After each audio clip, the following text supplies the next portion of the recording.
indígena nos muestra precisamente la forma de pensamiento de nuestros ancestros, de los indígenas.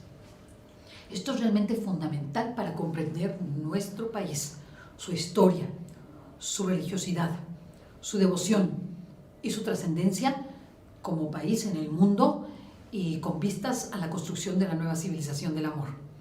Para ello tenemos a quien nos hable de este tema de la cosmovisión indígena con gran maestría y con gran conocimiento.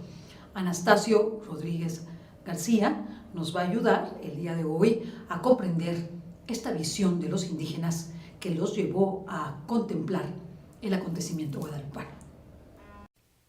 Diálogo entre los sacerdotes indígenas y los misioneros. Hay un documento muy importante que son los coloquios. En los coloquios o diálogos se da un intercambio de ideas, se da un intercambio de conceptos, de cosmovisiones.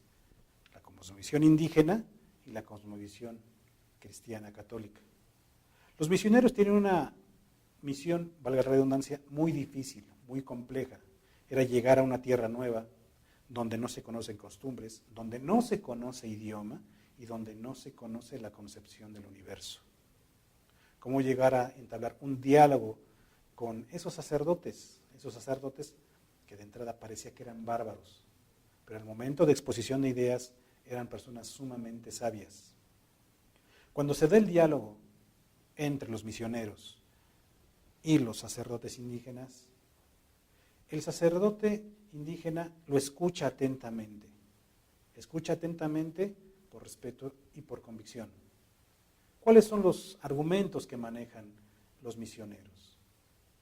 Pensaban ellos, a través de preguntas. ¿Sabes que Dios te ama? Respondían los sacerdotes indígenas. Yo sé que Dios me ama. ¿Sabes que eres un ser único e irrepetible?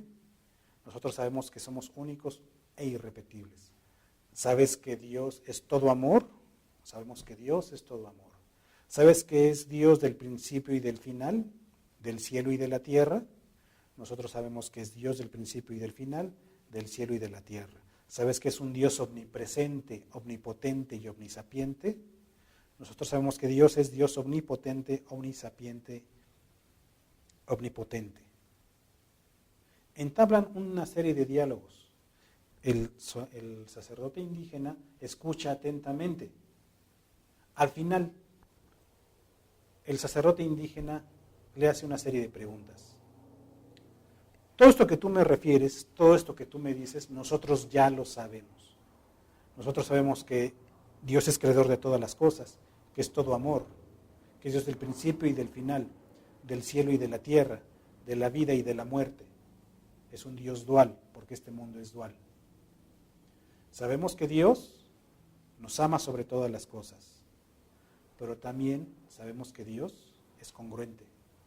Yo te pregunto a ti, misionero, si tu Dios es tan bueno, si tu Dios es justo, ¿por qué roban? ¿Por qué matan? ¿Por qué violan? ¿Por qué no respetas a tu hermano? Si Dios es tan bueno, si Dios es amoroso y está libre de todo pecado, dime entonces, misionero, ¿por qué lo has matado? ¿Por qué lo has colgado de la cruz? ¿Cómo te ofendió? ¿Por qué lo tratas así? ¿Por qué no sigues sus enseñanzas?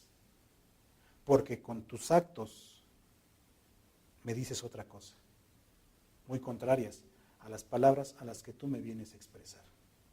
Cuando los misioneros escuchan esto, todos sus argumentos, todos sus pensamientos se les vienen para abajo.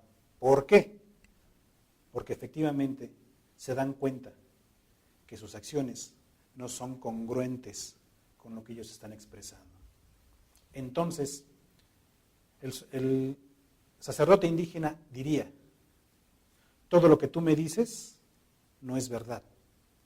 Todo lo que tú me dices no tiene raíz. Decir que no tiene raíz quiere decir que no tiene sustento, que no es verdad.